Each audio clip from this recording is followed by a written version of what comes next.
Hi, everyone. I'm Kirsten, and welcome to one of this week's episodes of Weekly Hope.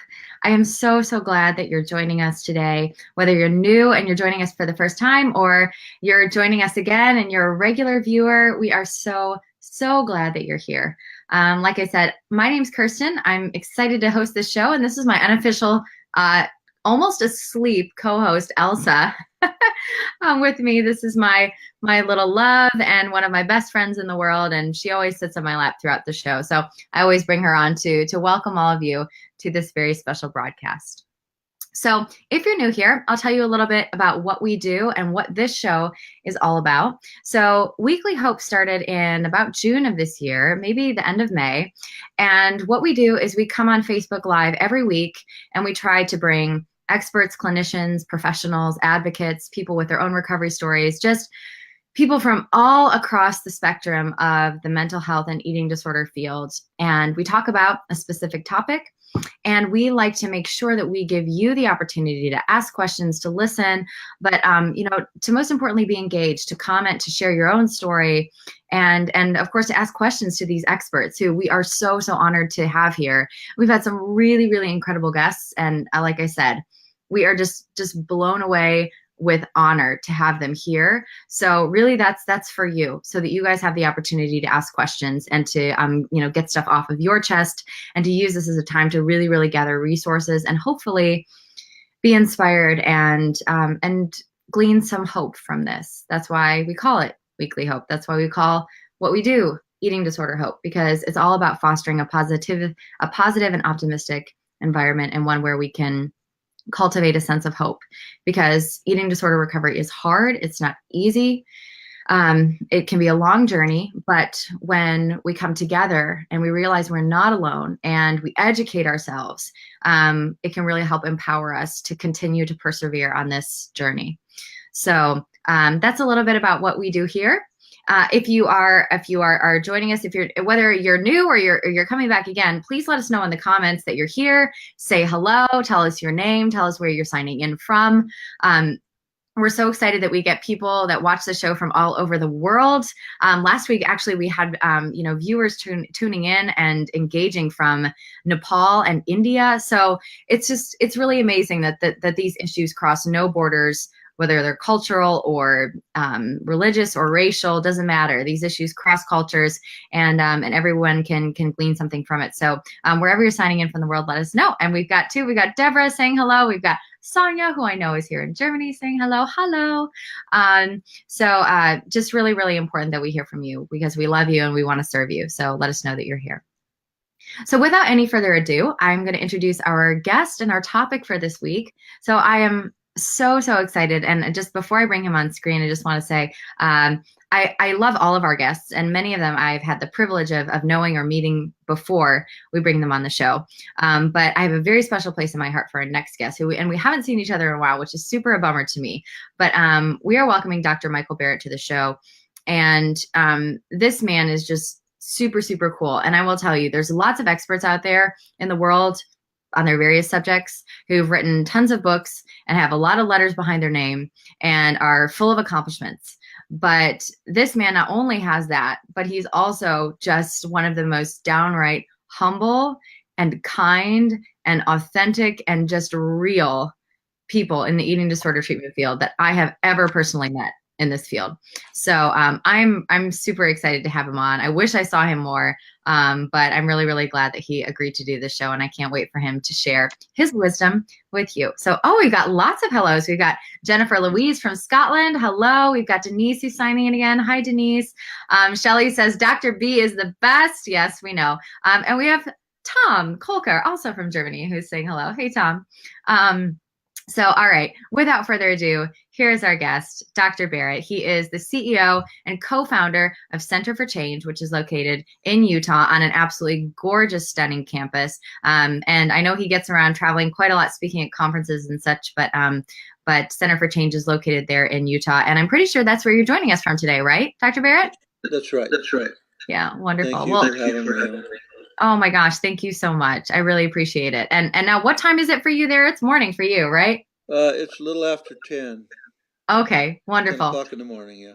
Wonderful, wonderful. Well, I know it's midday for our folks on the East Coast in the United States, and it's 6 p.m., almost dinner time for me here in Germany. But super, super glad that you're here. Thank you. So, first of all, before we dive into our topic, which is spirituality in the eating disorder recovery process, why don't you first just tell us a little bit about what you do at Center for Change and a little bit about the Center for Change itself, especially since you're co-founder. Center for Change is a hospital that was opened in 1996 that treats those suffering from eating disorders and then all of the other illnesses that often adjoin that illness.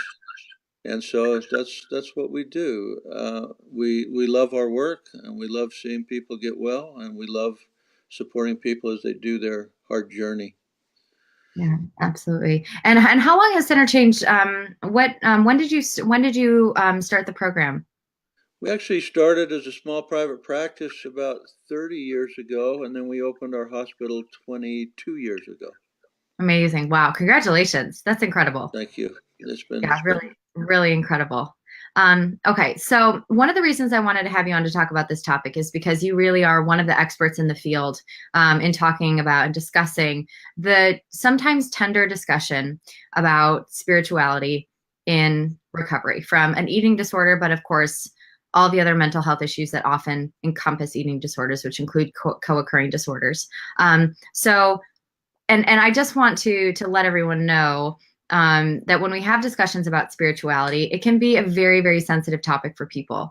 Often people have been hurt by their faith communities. They've experienced a lot of pain in regard to their relationship with God or a higher power. And this can be a very, very sensitive topic for people. So I just want to let you know beforehand that we're going to handle this delicately. And there's no one better than Dr. Berrett to be able to discuss this issue with honesty, integrity, but also openness, and also respecting everybody's views. So as we talk about this, feel safe to have, whatever path or whatever part of the journey you are on in regard to your spirituality. We want to be totally respectful to that, and everyone is welcome here in this conversation.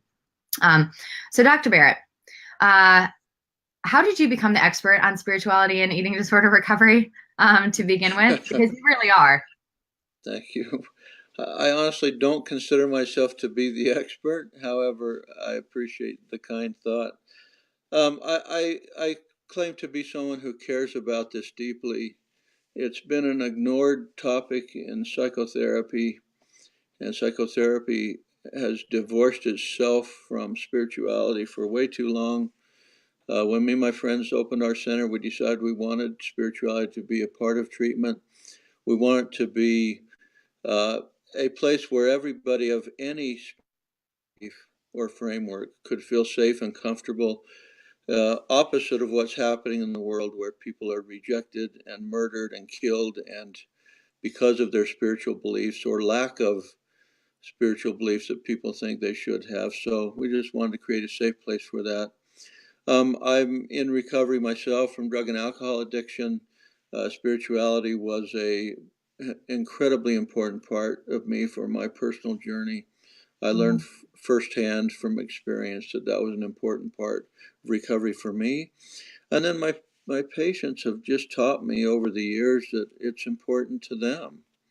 And so to ignore something so deeply important to people and leave it out of treatment seems disrespectful and kind of unwise because, the people's deepest beliefs is what drives them, their dreams, their motives, the purpose of their lives, the most powerful motivators for people to face fear and to make changes. And so if we leave that out, I think it's just a disservice for people. Yeah, absolutely. And can you talk about what the difference is between spirituality and religion? Because a lot of people get them confused, and many people perhaps might say or might eschew spirituality or the pursuit of that because they confuse it with an entrenched religious tradition or organized religion per se. And then also where the two might overlap, because at the same time, I feel like a lot of people think of religion and say religion is not spiritual, when perhaps someone's theistic religious tradition might in fact be very spiritual and not part of that more organized iteration of it. Yeah, thank you. Yeah, I think we've all known people who were religious but not spiritual, people who were spiritual but not religious. Yeah. And so they are not the same thing. And like you say, for some people they overlap, and people's or belong to a religious organization or a religious faith and or religious community. And for those people, often it does overlap, but we're all spiritual. And Mhm. part of the important part of distinguishing between the two is that we're all spiritual, but we're not all religious. And the more we understand our spiritual nature, the easier it is to have love and respect and kindness towards ourselves and every single person around us. Definitely Yeah. not the same. And people get to decide what their own spirituality is, Mm. and they get to choose that and develop it and create it and find it. And it's up to them. And I think we're all on a journey for that through our Yeah. lives, is to understand more and more what spirituality means, and what's truly important in our lives is connected to spirituality. Yeah. And the question I ask, Laura actually brings up a really great point. She says, teaching spirituality is also a key way to help people develop their intuition and trust it so they can guide themselves toward health and happiness. And of course, that leads me to the question, how have you seen, like, obviously there's so much emphasis on evidence-based treatment in eating disorder recovery and so many thinking-based treatments.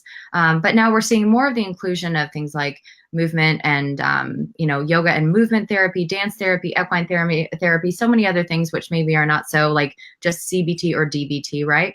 Right. How have you particularly seen the incorporation of a spirituality group or work on exploring this positively impact your clients and the women and men that you've worked with over the years? How have you seen spirituality help them in their recovery process?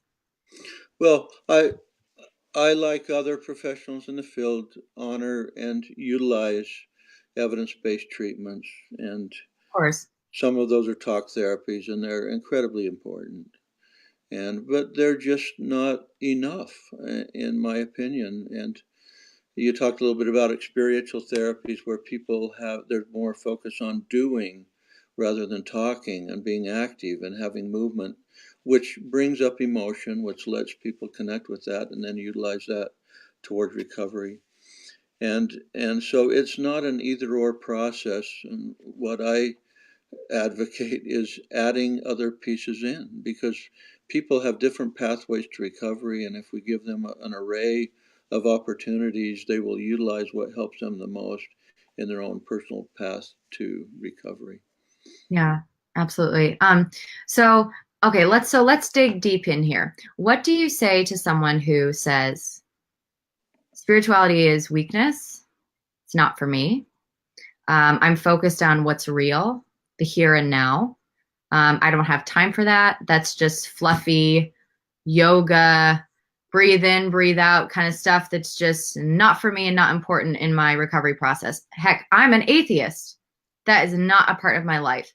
How do you get someone who maybe has that viewpoint and that's a legitimate, that's their experience, that's their legitimate viewpoint. How do you talk someone like that into exploring the spiritual nature, the spiritual side of themselves? Well, it's a very hard question, but I think what I would try to do is ask them to do a little introspection, a little self-reflection, dig a little deeper inside of their own soul. And that can be done with questions such as this. If you ask someone, what would you do if someone told you that you had 72 hours to live? What would you do in those 72 hours? And as somebody answers that question, their true spiritual nature would begin to unfold about what's important and what they care about and what they're connected to, because spirituality is about connection. It's about love. It's about making the world a better place. It's about serving another human being.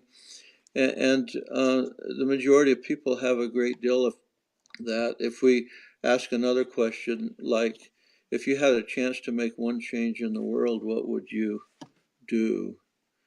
Mm. And why would you do that? Why do you choose that? Then we begin to unfold the principles upon by which people live their lives, that they have internalized are important. And as we take a look at that, we begin to get a little bit closer to the spiritual nature of a human being. So we hold up the mirror for them so that they can see their own spiritual nature is kind of what I like to try to do. Yeah, exploring so that they can at least identify and say, yes, a part of me is spiritual, whether Yes. I would choose to admit it or not, and that introspection. Can you talk a little bit about like that spiritual identity that we're talking about? And I especially wonder if, like I have thought about it because I'm an extremely spiritual person, and I have a faith tradition that is very important to me and was a huge part of my recovery process. And so I will never deny that. And my relationship with God was extremely important in my own recovery. But in that context, I look back and I say, my struggle with anorexia was a religion. It had ritual, it had punition, like you did this wrong, right? Like this was sin, this was this was, and it didn't, like, the ed voice didn't necessarily use the word sin, but you did all of these things wrong, now you must pay penance by whatever kind of behavior it was that it was telling me to do, and then you'll get salvation. But then it wasn't really salvation. And then that guilt voice came back in again. And then you didn't do the rituals right. You got to pay penance, and then you get salvation, and it didn't work. So just that constant wheel, and everything in your life ends up swirling around worship of the eating disorder. In my view, like, anorexia for me became a religion. It became my spiritual identity until I was able to realize that no. Like, you realize that never works. Like, you never get the salvation that you're looking for.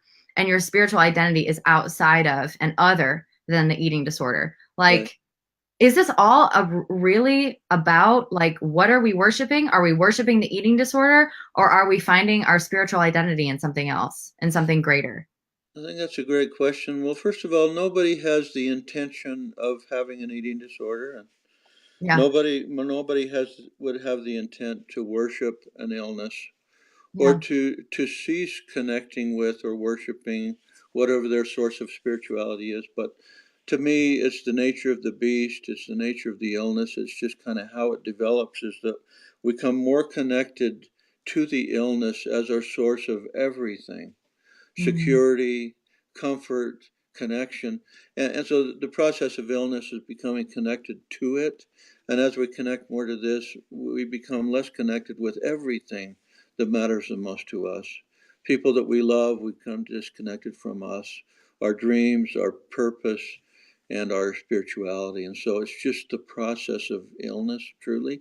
And I love the word that stands out to me was faith. And your faith has been an inspiration to me, because I heard you and your mother talk about this, and how your faith led you out of your adversity and helped you transcend illness and get your life back. And that's always been inspirational to me and touching for me. And so that word faith is so important, because faith is a choice. We get to decide what to put faith in. People who have eating disorders don't realize it, but as a process of illness, it's brought their faith into the illness itself. And we have to decide if we're going to take steps away from illness and then we begin to take our faith out of the illness for being that source in our life that takes good care of us. And then we can start putting our faith in something else. We can put faith in ourselves and our power and our goodness and our courage. We can put faith in our higher power. We can put faith in people who really love us. And so I think faith is really an important spiritual concept, and people avoid that word because they have it linked to religion. And so if they're not religious, then they often throw that word out. But faith is a real principle, and it's a spiritual principle. And we all have faith in something. We do. Whether it's the eating disorder or something else. Yeah. And we can have faith in recovery. Yep. Yeah. And that is a choice. And what's such an interesting thing about faith, and I love to hear your thoughts on this because, I am a hopeless romantic. I'm a dreamer. I was always an artist, and I'm the kind of person who is always hoping in the unseen, right? Always like big dreams, big vision. I've got a very imaginative brain. I'm kind of like off in another land somewhere a lot. It's just who I am. So, but faith is not is believing in something without knowing for sure. And it is in our world where we are bombarded with information, where we can Google anything and know exactly, where we're so we live in a very materialistic society, and I don't mean that by like the clothes you wear or like I have a Louis Vuitton bag, but I mean based on matter, right? Like what is nature, what is seen, what we can hold, and empirical data, and the emphasis on facts, all of those things. So faith can seem like a silly or almost stupid concept because when we live in such a world driven by empirical data and facts, why would you believe in something that you can't prove? Why would you believe in something that you don't know is going to happen? And I will say, if I didn't have faith that my life in recovery was going to be better than in my eating disorder, there's no way I would have taken those hard steps and put in the daily work to do it. Because you don't know yet. Other people can tell you that it's better, other mentors, your doctors, etc., can tell you that it's better, but you don't know until you do it. So you have to have faith. So like, how do we get people, how do you, not we, I'm not a clinician, how do you get people to believe that there is something more than nothing, that there is something beyond what they can see or know, and get them to stop believing the lies and start believing in this vision for their life? Hard question. Sorry, I know I went on a No, rant no, there for a it's a while, but lot. I'm so passionate about this too. It's a beautiful question, and you say you're not a clinician, but your example in your life and your messages have inspired people and helped them change, and it's been profound what you've done. And to me, I'm not an expert on faith, but to me it is kind of simple.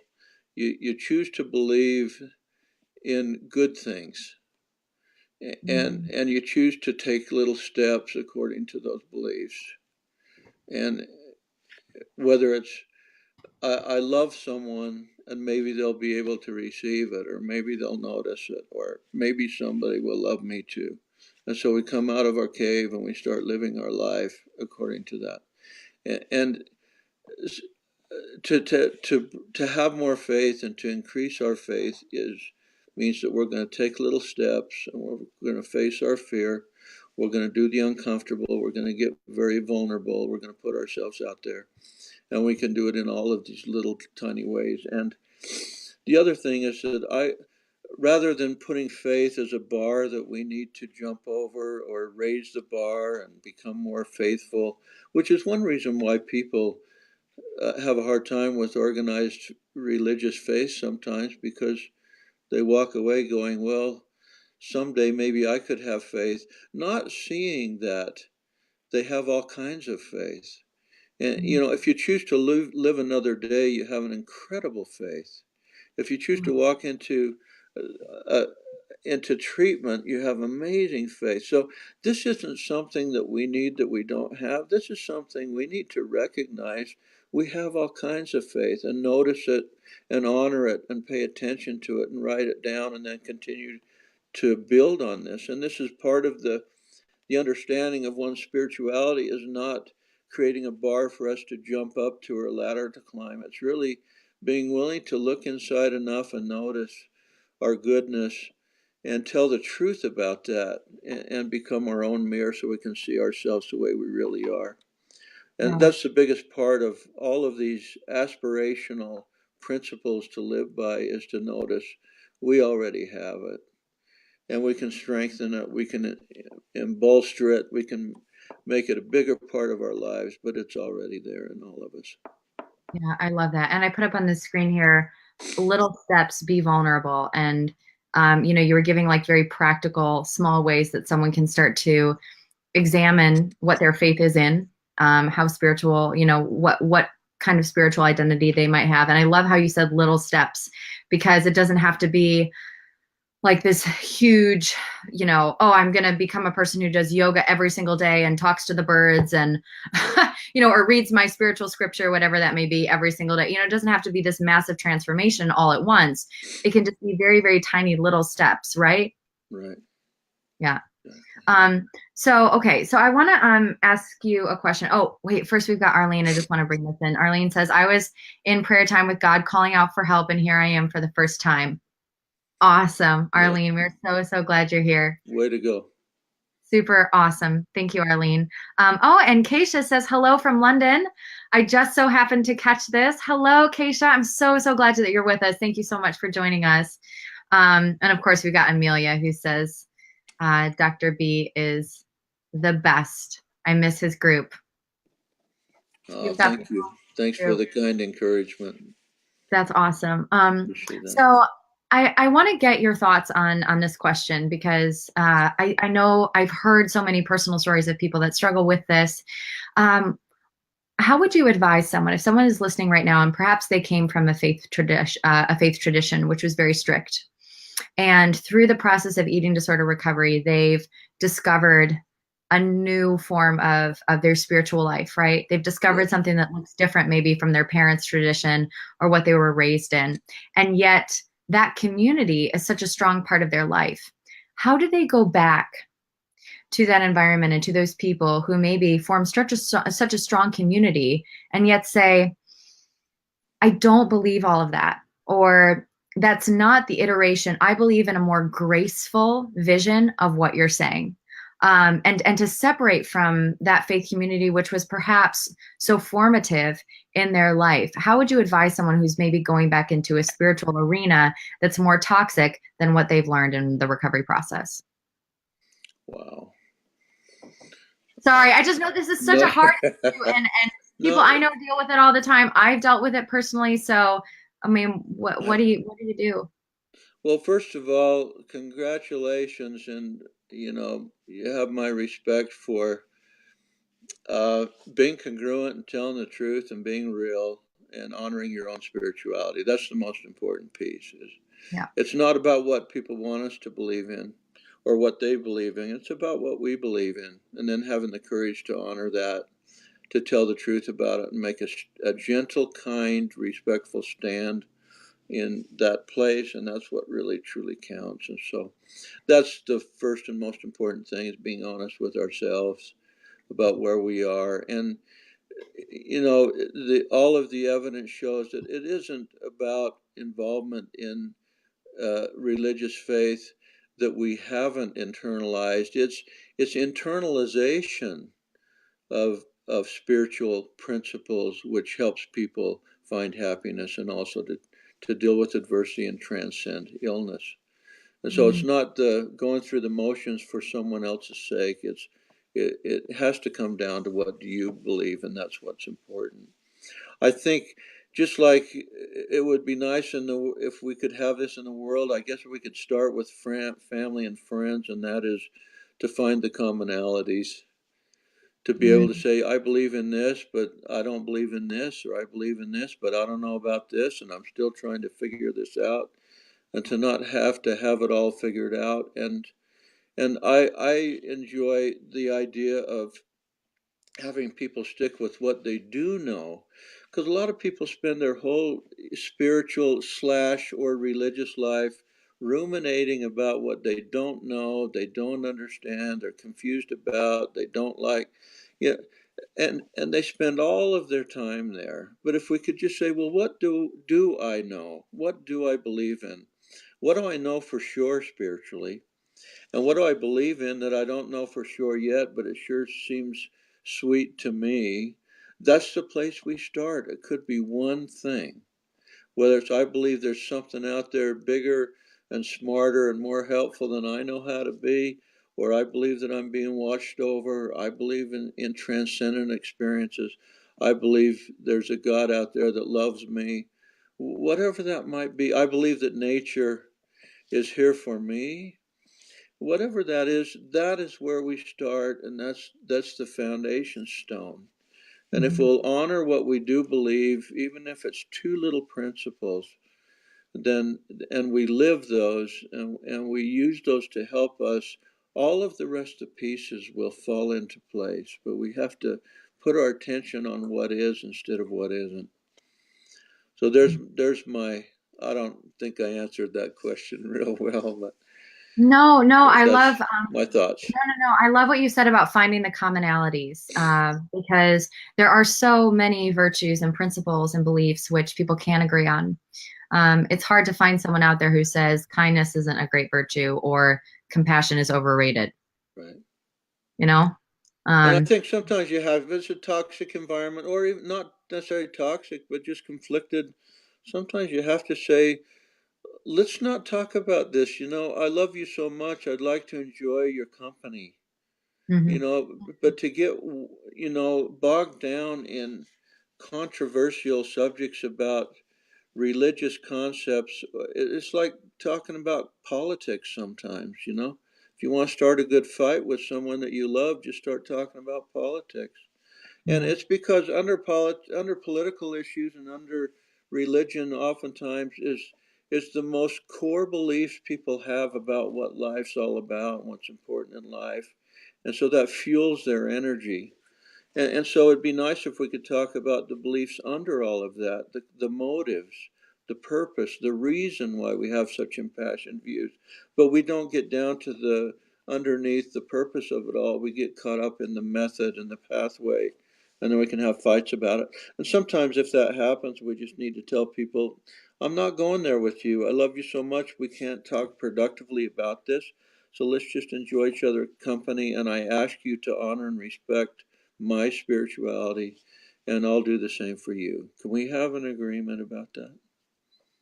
I love that. Can I just say before we go on here, I know we've got some new viewers in the last couple of minutes, and I just want to say our time is wrapping up with Dr. Berrett. So if you've got questions that you want to ask, make sure you get those in before we go here. But I love how you talked about like you can stop a conversation. It's not your job to persuade someone that your view is right. Yes, absolutely. I couldn't Because agree more. and that is something I've definitely had to learn because I'm a very passionate person and I want to maybe not like say have everyone agree with me, but at least have them see the validity of my view, right? And I think too that this happens in eating disorder recovery. You get out and you're like, oh, I learned all this great stuff and I've transformed into this new person and I want to share that with people and I want them to validate me. Well, Yeah. not everyone's going to validate you. And some people are going to think you looked better sick. And some people are not going to get your spiritual journey.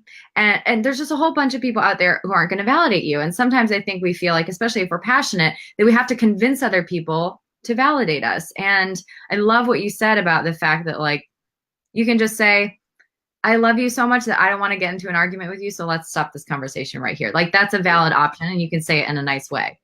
Yeah, I agree. Yeah. Oh my gosh, wonderful. Okay, so again, like I said, if we've got any questions, please let me know because we want to just make sure we get those in with Dr. Berrett. Okay, so Dr. Berrett, last question here before we go. Okay. Elsa woke up, by the way. Cool. Beautiful. Last question here before we go. Oh, and she's talking about like spirituality and like our spiritual journey and everything. This is my little gift from God.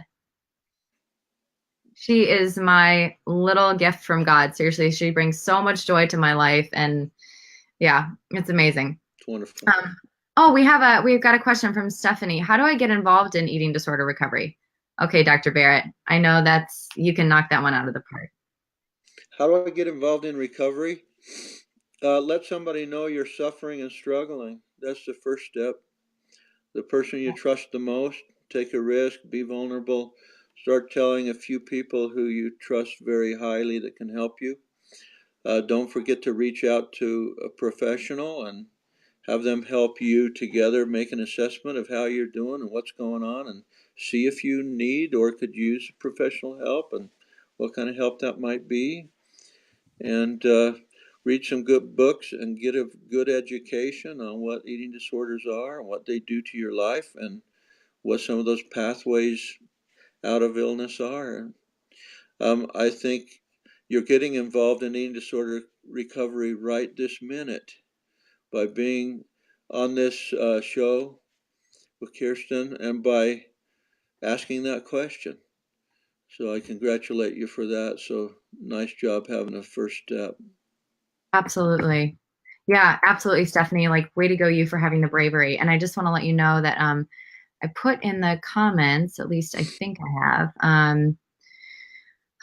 copy, and I'm putting in the comments a link to Center for Change here so that you can, if you want to, I know that there's links in there to call. The people at Center for Change are amazing, just really, really incredible people. So I'm going to put the link in here in the comments section so that you guys can go to their website and call if that's something that, you're seeking out. Very, very important. So I'm going to look for that link in the comments. And thank you so much, Stephanie, for asking. And then, like, last question I have for you, Dr. Berrett, is I know that you said that spiritual, oh, we've got another question here from Suzanne. Okay. Someone repeat hospital visits, residential PHP in 1.5 years, does well for others as far as eating, but not well when home. Best we can do for her. Probably Suzanne is asking, how do you support someone like that? Who's not doing well at home? Yeah, it says Well, like does well for others as far as eating, but not well when at home. So, and if Suzanne, you want to chime in and let us know a little bit more or whatever, just let me know. But we'll see. it's a complicated question with not a lot of information, but I'll just say this, Yeah. a general principle. We need structure and we need support. And so that's one thing. When people go into treatment facilities or more structured care, there's a reason for that structure because it makes it more difficult to do illness. Then people have more success. Then they gain hope. And with that hope, their motivation goes up and then they can find recovery through their hard work. So hope is critical and success brings a little bit of hope in baby steps. So structure is important. So stacking up support around you, emotional support, and also people to be accountable to, and little structures as small as asking someone to eat a meal with you. And then if you times that structure by 10, then you're starting to build a little bit of a treatment program around yourself, which can help people do better. But without a schedule and a plan and a structure, it's hard for any of us to accomplish the goals that we have. So I think that's a general principle and a good place to start. Absolutely. Yeah. Thank you, Dr. Barrett. And thank you, Suzanne, for asking that question. So, all right, last thing here. You mentioned that spirituality and was incredibly helpful in your own recovery process. I would just love to know from you, what are some spiritual practices that you employ that help you to stay healthy and fulfilled and whole as a person, that probably might be inspiring for others as well? Thank you. Well, thanks for the question. And again, me saying what I do has nothing to do with what anyone else needs to Of course. do. Yeah. And I think we all understand that. Yeah. For me, I seek, I try to seek approval from me and from God. And anything beyond that is kind of a luxury. But if I feel like God's got my back and feels okay about what I'm up to, and if I feel good about myself and my efforts and my intentions, then I try to be good with that and try to stay congruent the best I can. I got my own problems. I'm not anywhere near perfect. None of us will be. And but I try to listen to. I have a concept. There was a nice question on intuition, and I believe in intuition. We might call it inspiration. It could be the unconscious mind or the best self, or depending on your spiritual frame of view. But I believe in listening to heart, and for some, it might be listening to myself and honoring that and following through with that. And I believe there is more to us than thoughts and feelings and emotions. There's heart. There's messages for us, and as we try to follow those, we do better in our lives. For me personally, heart is from God. I try to notice what that is. I try to follow it. When I fail to do something, I do my best. I try to forgive myself quickly when I fall short and stand back up, and that helps me. I also love to spend time in nature. I love Mm, to spend time with my family and grandkids. I think love, giving love and receiving love, including asking for help, is one of the greatest ways to invite love in our lives. Love's the most profound spiritual experience that mm, anyone can have. And yeah. so, taking a risk and giving our love, even if we are not sure how great it is, we do it anyway. And that brings spirituality into our lives. That brings love to us. So giving our love and then receiving love is important. And the greatest place to start is just come out of the cave. Quit hiding. You don't have to do anything profound. Yeah. And then when you feel to engage in someone's life, even if say hi, just to do it. That's kind of what I try to do to stay a little spiritually anchored in my life the best that I Oh, are you can. still So there? I'm working on it. Oh, did we lose you? Did we freeze? You Oh froze, no. but oh, there you are. Uh-oh. Okay, am Oh, I there? oh Okay. yeah. Scared me. Scared me. I thought we So lost you. Okay. thank you. Oh, that was, yeah, that was just when I needed to wrap that out. Thank you so much, Dr. Thank you. Barrett. Thank you. Thanks for having me. Thanks to ED Hope.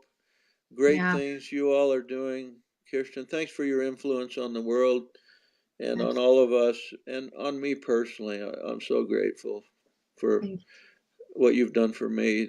You've uplifted me, and your friendships meant a lot to me. thank you so much. Thanks. Thank you. Thank you. Well, we are going to say goodbye to Dr. Barrett, and then I'm going to say goodbye to all of you. So, choose, as we say here in Germany, choose for a minute. All right, guys. Yeah, I think I might be a little bit blurry right now. My connection is my laptop battery is about to die. So I'm just going to say a quick goodbye to you guys and say thank you so much for joining us for another episode this week. We're actually going to be back tomorrow again with another episode. We're going to be talking with a nutritionist about gut health and eating disorder recovery. So it's going to be really fascinating. But I really hope that this was uplifting to you today. That's really what we're here to do. And the only reason I care about and love doing this so much is because I hope that it inspires and brings light to someone else's life in some way. And I also just want to affirm you wherever you are and wherever you are along the path of your journey to recovery. I loved what Dr. Barrett said, emphasizing whether you feel it or not, we are all spiritual beings in some sense. So honor yourself by exploring that, asking yourself, what do you believe? What are you putting your faith in? Whether it might be you're putting your faith in something that's harming you or that is destructive. And how can we put our faith in something that loves us back, that helps us to treat ourselves and others with respect and dignity that we so deserve? And the last thing that I just want to reemphasize is how Dr. Barrett talked about love and that being one of the most spiritual experiences. And this little nugget that I'm holding in my arms right now that's sleeping, she's completely, totally done. She always just falls asleep. But she has shown me so much love. And I think animals do such a great thing with showing unconditional love to us. But just take a look at where can you give love in your life and where can you receive love. And I will tell you that that was the most difficult part of my spiritual process in recovery, was really learning to receive love well, because I was so focused on loving other people and pleasing other people. And I didn't think that I was deserving of love. So receiving love was actually much harder for me than trying to love others. So receiving love, how can we practice that? And that is truly a spiritual experience. Not necessarily saying I deserve love, but saying that no matter what, I am lovable. No matter what my past holds, no matter what darkness I've been through, no matter how broken I may be, there are people, there is a higher power, there is a being, there is a God who loves me. And I don't have to perform to achieve that love. And I don't have to be perfect to receive that love. like you are enough just the way you are. And so I just want to challenge you in that way because it's just something that when I learned, blew my mind. So anyway, sending kisses and hugs to all of you out there. Elsa too. Thank you for this super, super special episode. I hope that you will share it with others if you think that this might be a good message they need to hear. And we will see you back here on the Eating Disorder Hope Facebook page tomorrow at 5 p.m. Eastern for another episode of Weekly Hope. And make sure that you look in the comments section. If you adored what Dr. Berrett had to say, which I know I did, be sure to check out Center for Change online. They've got an incredible team of people waiting there to take your call, answer questions, and lots of resources on there to explore. So, all right. Hope you guys have a wonderful rest of your day, wherever you may be in the world. And we will see you soon. All right. Ciao.